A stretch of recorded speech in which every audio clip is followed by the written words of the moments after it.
impresión y como eh, en parte también nuestra experiencia siempre estamos contactados con ella, viendo casos y bueno, y haciéndonos mutuamente preguntas para poder seguir adelante, ¿no? Así que bueno, un placer, Úrsula, que estés acá también.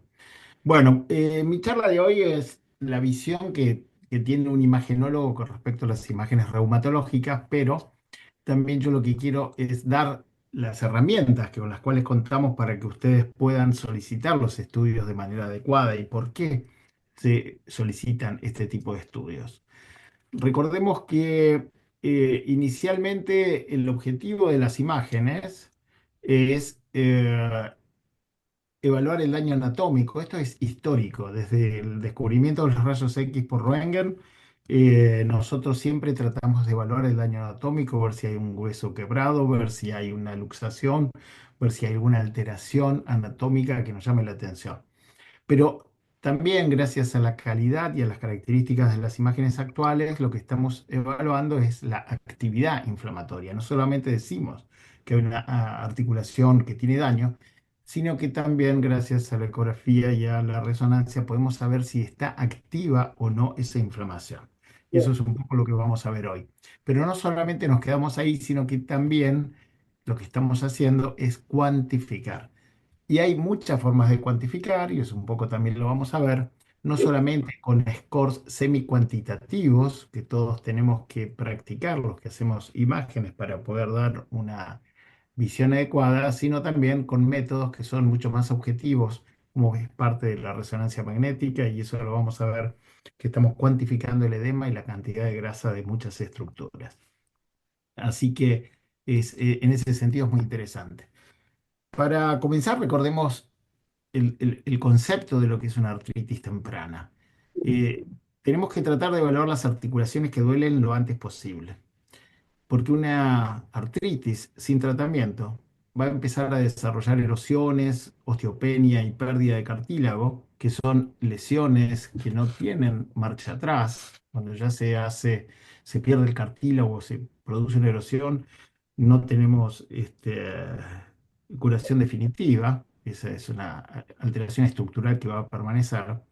Y al principio se pensaba que estas alteraciones se desarrollaban en un año, después se vio que no, que ya había pacientes que a los 6 meses de estar la afectación ya estaba presente este tipo de alteración y en la actualidad ya se sabe que a los 3 meses hay inclusive erosiones y pérdida de cartílago.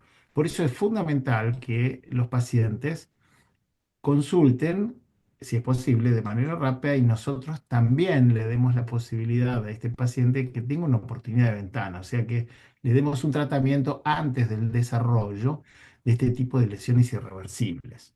Y ustedes saben que desde el punto de vista reumatológico muchas veces comienzan con dolor de manos o de pies o de rodillas, toman medicación por sí mismos, unos antiinflamatorios, ahí ya se dejan estar un tiempo, después consultan con el traumatólogo, eso lleva a que se hagan estudios y así va pasando tiempo y muchas veces la consulta definitiva con el reumatólogo y el principio del tratamiento para desinflamar se demora 6 meses, 9 meses inclusive. Y eso es algo que tenemos que tener en cuenta. Recordemos que los cambios tempranos en las artritis tempranas involucran a las partes blandas no óseas. Y esto es muy importante. Es ahí a donde la ecografía y la resonancia se anticipan a la radiología y el atomo para el diagnóstico de la artritis temprana. Antiguamente siempre pensábamos que la placa era lo primero que teníamos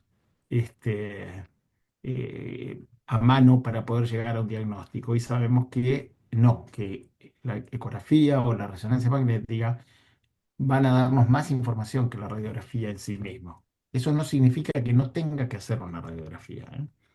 Todos los métodos suman, ningún método elimina a otro. La radiología nos muestra muy bien la historia del paciente. En este caso, vemos que hay alteración de las interlíneas articulares metatarsofalángicas de un pie, en este caso con erosión y pérdida ósea en el extremo distal del quinto metatarsiano, con unas características que se llaman de capuchón de lápiz o penciling cap. Y acá vamos a ver que la articulación está francamente alterada, con erosiones y irregularidad de la luz articular. Sin embargo, yo digo, ¿esto es viejo o es algo relativamente nuevo? Con la placa yo sé que esto es histórico, que esto es viejo. Ahora, yo sé si tiene actividad inflamatoria o no. Es un paciente de 45 años con psoriasis. Y bueno, y acá vemos muy bien que la resonancia y la eco me demuestran que esta articulación, la cuarta, tiene edema óseo y el edema es un signo de actividad inflamatoria actual.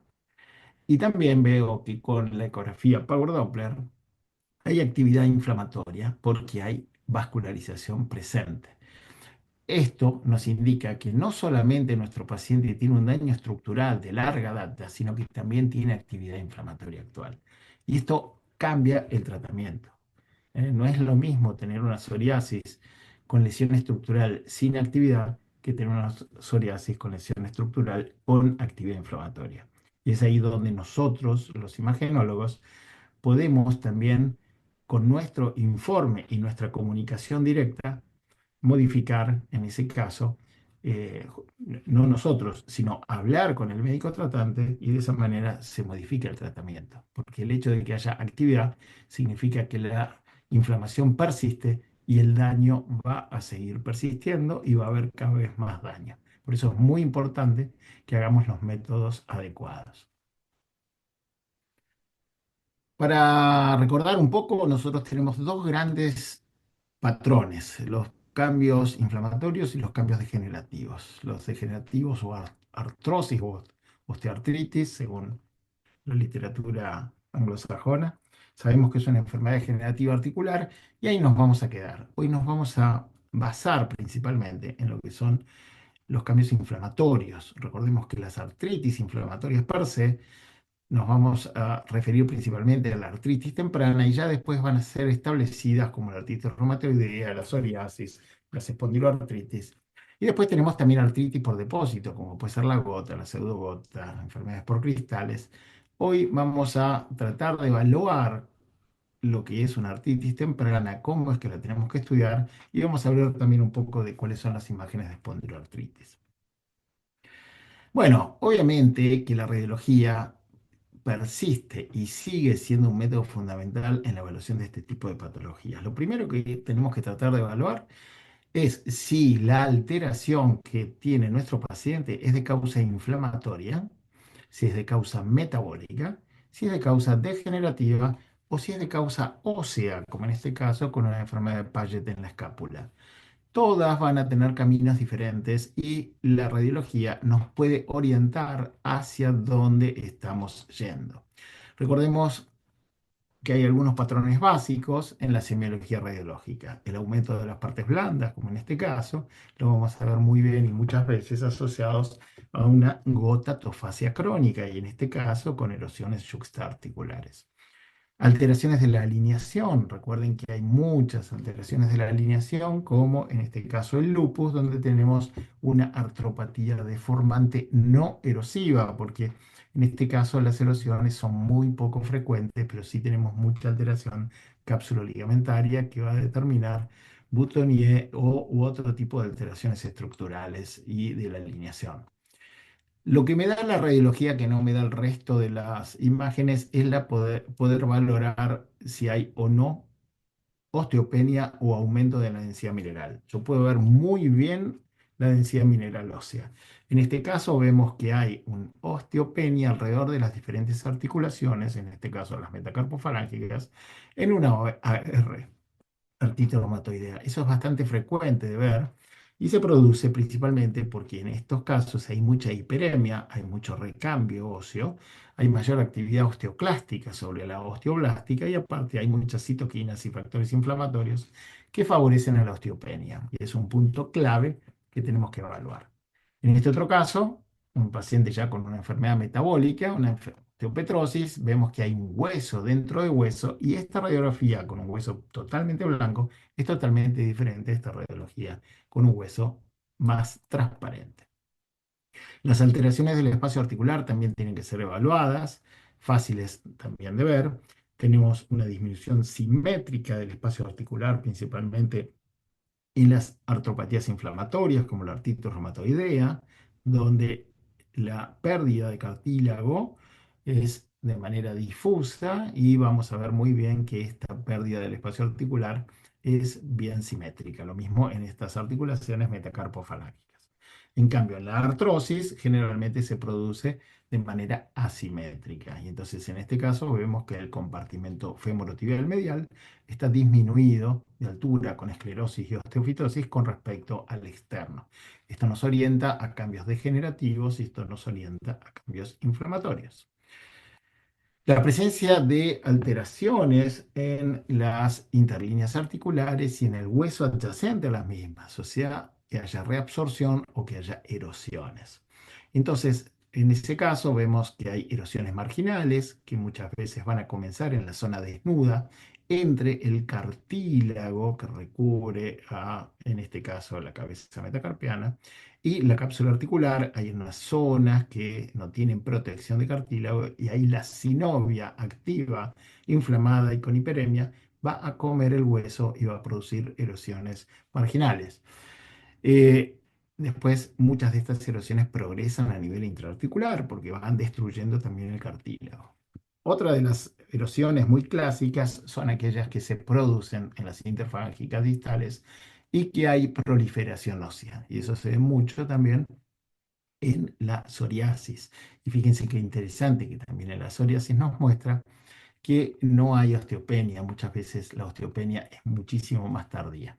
Las erosiones centrales en forma de gaviota, clásicas de la osteoartritis erosiva, donde hay componente degenerativo e inflamatorio central. Y después tenemos las erosiones yuxtaarticulares, que se ven muy bien en la gota y que van a estar más allá de la cápsula articular y muchas veces con estas espículas óseas asociadas y a masas de partes blandas o formaciones de partes blandas que van a corresponder a los tofos de una gota crónica. Y también en este caso no hay tanta pérdida de hueso. Las subluxaciones, muy características, con pérdida de la alineación en la AR y como ya vimos previamente, en la artropatía deformante no erosiva en el lupus. La presencia de calcificaciones, la placa es muy buena, pero también la ecografía nos da muchas veces grandes satisfacciones para buscar calcificaciones. Así que son los dos métodos para buscarlas, en este caso la calcificación del supraespinoso o la radiología y la ecografía también nos muestran muy bien la calcificación del fibrocartílago, en este caso una condrocalcinosis, tanto del menisco como del cartílago hialino que está rodeando tanto el cóndilo como el platillo tibial. Para eso vamos a hacer eco. No sirve la resonancia para ver, en este caso, las calcificaciones del cartílago. Bueno, pasemos ahora como método fundamental para la evaluación de nuestros pacientes la ecografía. La ecografía es un método que cada vez tiene muchísima mayor aceptación. Ya hay ecografía no solamente en los consultorios de radiólogos, sino también de servicios, de reumato y de muchas más especialidades que ustedes ya saben muy bien. Y tenemos que tener ecógrafos desde el punto de vista reumatológicos con ciertas prestaciones en donde tenemos que tener una excelente visualización con técnica Power Doppler y fundamentalmente un operador entrenado. O sea que aquellos que hacemos ecografía tenemos que entender lo que buscamos y tenemos que hablar el mismo idioma que el reumatólogo, porque nosotros tenemos que responder las preguntas que nos va a hacer el reumatólogo y basarnos en los mismos conceptos de búsqueda. En ese caso, vamos a utilizar ecógrafos de alta resolución. El ideal es que tengamos transductores lineales de más de 12. Hoy se están usando de 18 a 22 MHz, o sea que son transductores de altísima resolución de superficie. Ustedes saben que ya hay inclusive transductores de venta y para uso clínico de 25 MHz, que ya son demasiado. A mí yo he probado varios, inclusive bueno, para ver uña, para ver alteraciones cutáneas, son bárbaros, pero con un buen 18 yo estoy bárbaro y súper feliz en el sentido de tener una buena valoración ecográfica de las articulaciones. La única contra que tiene, como dije previamente, hay que entender muy bien lo que estoy buscando, sea un operador entrenado, y estas ecografías, si bien uno las puede hacer relativamente rápido con experiencia, llevan su tiempo. Y hay que tomarse el tiempo para buscar patología adecuadamente. Si uno quiere hacer una ecografía rápida, perfectamente la puede hacer simplemente para buscar sinovitis y para buscar actividad inflamatoria. Recordemos que hay muchísimos protocolos. Al principio utilizamos protocolos completos, evaluar todas las articulaciones de las manos, carpo y pies, por arriba, por abajo, dorsal, palmar, plantar, escala de grises, técnica Power Doppler. Y después han salido muchos protocolos en donde se ha visto que utilizando articulaciones que tienen más sensibilidad para evaluar este tipo de patologías y aquellas articulaciones target que son las que duelen, tenemos casi el mismo resultado y con la mitad de tiempo. Lo que vamos a buscar en eco es la presencia de sinovitis, tenosinovitis, paratenonitis, erosiones en escala de grises y vascularización con técnica Power Doppler. Y las principales articulaciones en mano son las del carpo, tanto palmar como dorsal, metacarpofalángica del segundo y tercer dedo, interfalángicas proximales del segundo y tercer dedo. Y en aquellos casos que sumamos pie, que vale la pena hacerlo, yo sé que es bastante engorroso porque lleva mucho más tiempo que el paciente se descalce, se quite las medias, y bueno, eso hace que la ecografía se vuelva un poco más tediosa. Siempre evaluar las metatarsofalangicas del segundo dedo y principalmente del quinto dedo, que sabemos que es una articulación target. Y como dije previamente, y acá agradezco a nuestro colega Tomás Casenave, que me cedió gentilmente estos esquemas que él armó, en donde tenemos que tener criterios de decir, bueno, un criterio semi-cuantitativo adecuado para saber qué grado de sinovitis tiene nuestro paciente. Y es ahí a donde hablamos de un grado cero, donde la sinovial y el fat pad no superan la interlínea ósea. Un grado uno donde sí el fat pad supera, pero no el grado de sinovitis. Y acá una distensión leve, vamos a ver muy bien la sinovitis, todo esto en escala de grises. Ya un grado 2 es cuando la sinovitis supera la interlínea ósea y va más allá. Recordar que la cápsula llega hasta el cuello metacarpiano.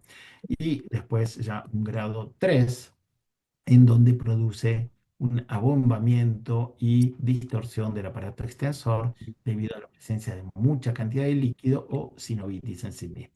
De la misma manera, evaluamos las articulaciones del carpo sobre dorso, tanto a nivel radiocarpiano como intracarpiano o zona media. Y entonces de esa manera sí hablamos todos el mismo idioma. Y de la misma manera también cuantificamos la cantidad de Power Doppler. Y esto hay varios scores, todos hablan exactamente lo mismo. Este es el score ya de Omerac, en donde nos comenta que un grado cero no tiene nada, un grado uno tiene unos aislados spots, un grado 2 ya hay mucha más cantidad de spots, pero menos del 50%, y un grado 3 más del 50% de la afectación de la articulación. Y esto es importante porque también si yo hablo de la cantidad de Doppler, es bueno para hacer el seguimiento de un paciente luego de que vamos a hacer un tratamiento. Y como dije previamente, en la escala de grises vemos las alteraciones estructurales y con el Power Doppler vemos la actividad inflamatoria. Muchas veces puede haber alteración estructural sin actividad inflamatoria, un paciente que tiene una vieja artritis o que ha estado en remisión gracias al tratamiento, o al revés, presencia de mucha sinovitis activa sin alteración estructural, eso significa que es de reciente comienzo. ¿Y qué es lo que vemos entonces en ecografía? El edema óseo no lo veo, esto es patrimonio de la resonancia, pero tengamos en cuenta que el edema óseo es el análogo de la vascularización Power Doppler. Tanto la vascularización Doppler como el edema óseo me hablan de actividad inflamatoria. El derrame lo veo súper bien por eco. La sinovitis y tenosinovitis la veo bárbaro. La osteopenia no la veo porque es patrimonio de quién? De la placa simple. Entonces, si yo quiero ver la osteopenia periarticular y la historia de nuestro paciente, le pido una placa rápida, barata, bilateral, simétrica, y de esa manera vamos a ver como primer pantallazo cómo está nuestro paciente. Erosiones veo bárbaro por eco, vascularización Doppler también, y las entesis se ve súper bien, principalmente de aquellas entesis que están bien superficiales, como puede ser la inserción del Aquiles, la inserción de la fascia plantar, la inserción del rotuliano y del cuadricipital, ¿no? Así que de esa manera vemos bárbaro. Y bueno, acá tenemos cabeza metacarpiana, base de la falange proximal, presencia de sinovitis. Y lo que es importante acá es la técnica que nosotros utilizamos. Buena cantidad de gel, buena cantidad de Doppler. Fíjense, esta es una sinovitis activa. Pero si yo comprimo mucho, fíjense que quito el Doppler. Entonces, yo sí puedo comprimir para valorar la cantidad de sinovitis proliferativa versus exudativa que tiene un paciente, pero cuando hago Doppler no tengo que comprimir porque esa microvascularización la puedo tapar. Así que eso es muy importante. Este es un paciente que tiene una importantísima actividad inflamatoria actual. Termina de hacer el paciente, lo llevamos al médico derivante y le digo, mira, ojo con tu paciente que está tremendamente activo, hay que tomar medidas para disminuir esa inflamación. No importa la etiología, cualquiera sea de los tipos diferentes de artritis que pueda llegar a tener, lo importante es bajar la inflamación, porque la inflamación es lo que va a hacer que el paciente termine con la articulación rota en poco tiempo. Acá veo la compresión, esta es radiocubital distal. Tengo dos partes. Tengo una sinovitis proliferativa y una sinovitis exudativa. Esto anecoico es líquido, esto hipocoico es sólido. Cuando comprimo, el líquido se va y va a persistir solamente lo proliferativo, que es incompresible, ¿eh? Entonces, yo también comprimo, pero cuando no veo con escala de Doppler. En este caso vemos muy bien la vascularización que tiene esta articulación, que es un grado 3. En cambio esta solamente hay algunos aislados spots dando vueltas, es un grado 1 o casi 0. Pero lo importante es que esta está súper activa. En este otro caso también tengo que ver los tendones flexores y extensores. Recordemos que los tendones algunos tienen vaina y otros no. Aquellos que tienen vaina, como por ejemplo los tendones flexores de los dedos o los tendones extensores hasta la altura medio metacarpiana, después no hay más vaina y todo el resto se va a llamar paratendón. Bueno, las vainas tienen el mismo tejido sinovial que el resto de las articulaciones y ellas también pueden tener sinovitis y generar tenosinovitis. De la misma manera, yo voy a evaluar esos tendones, voy a ver cómo están los tendones en sí mismos y cómo están las vainas y le coloco también la técnica Power Doppler. Normalmente en un tendón no tiene que haber vascularización Doppler al igual que en la vaina. Si yo tengo líquido alrededor 360 grados con contenido finamente heterogéneo, vascularización Doppler y un tendón redondo, que generalmente son tendones más acintados, significa que tengo una tenosinovitis, y en este caso una tenosinovitis con Doppler, o sea que está activa. Esto es importante porque recordemos que en la artritis reumatoidea las roturas tendinosas no son infrecuentes. ¿Y por qué se rompen? Se rompen porque el tendón se infiltra, la sinovia, mejor dicho, infiltra el tendón, se mete dentro, lo va rompiendo, va erosionando y termina rompiendo el tendón. Tendones extensores a nivel del carpo o a nivel de la muñeca distal. Fíjense, acá las extensores de los dedos, el tubérculo de Lister y una franca alteración con tenosinovitis. Perfecto. También vamos a tener, fíjense en este caso, que bien se ve la distensión de la vaina, presencia de Doppler y cómo esta vaina tiene una sinovitis proliferativa que va erosionando el tendón. Acá está mucho más gordo, acá está mucho más chico.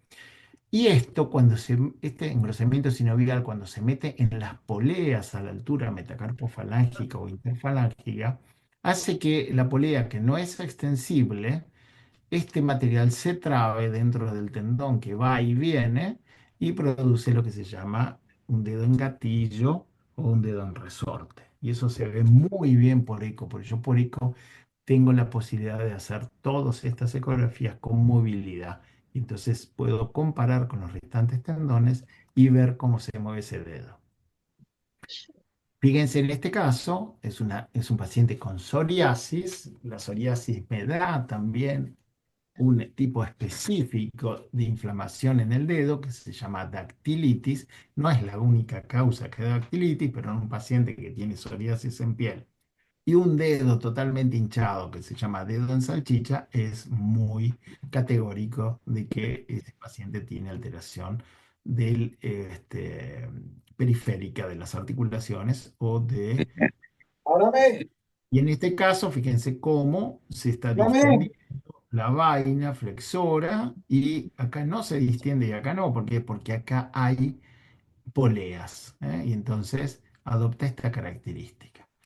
No solamente se inflama el tendón con la tendinosinovitis, sino también se inflama el celular subcutáneo.